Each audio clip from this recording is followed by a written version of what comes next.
நாங்க செய்யற தவறுகளையும் ஊழலையும் நீ எப்படி தட்டி கேட்கலாம்? எங்க கூட கூட்டு சேராம எங்களை மீறி நீ மக்களுக்கு நல்லது செய்யலாம்னு நினைக்கிறியா? இல்ல நாங்க தான் செய்ய விட்டுருவோமா? உன்னை எப்படி காலி பண்றோம்னு பாரு. நீ எது செஞ்சாலும் அங்க வந்து நாங்க எப்படி தடங்களை ஏற்படுத்துறோன்றத மட்டும் பார்த்துக்கிட்டே இரு. இதுதான் இன்னைக்கு நம் இந்திய அரசியலமைப்பின் சாசனம். ஆனாலும் இவ்வளோ வன்மம் இருக்கக்கூடாதுடா. எந்த ஒரு பவரும் இல்லாத ஒரு தனி மனிதனை பார்த்து ஸ்டேட்டு சென்ட்ரல் ரெண்டும் ஒரு நாடே பார்த்து மிரளுதுன்னா இது தாண்டா சரித்திரம். மக்களுக்கு நல்லது செய்ய போறேன்.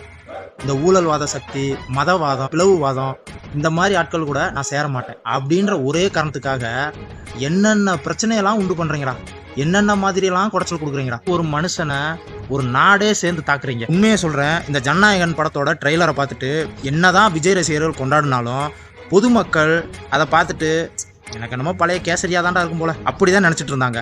ஆனா அந்த படத்தை பார்த்துட்டு மொத்த நாடே மிரண்டு போய் நிக்குதுன்னா இப்பதானே அந்த படத்துக்கு ஹைப்பே ஏறி இருக்கு.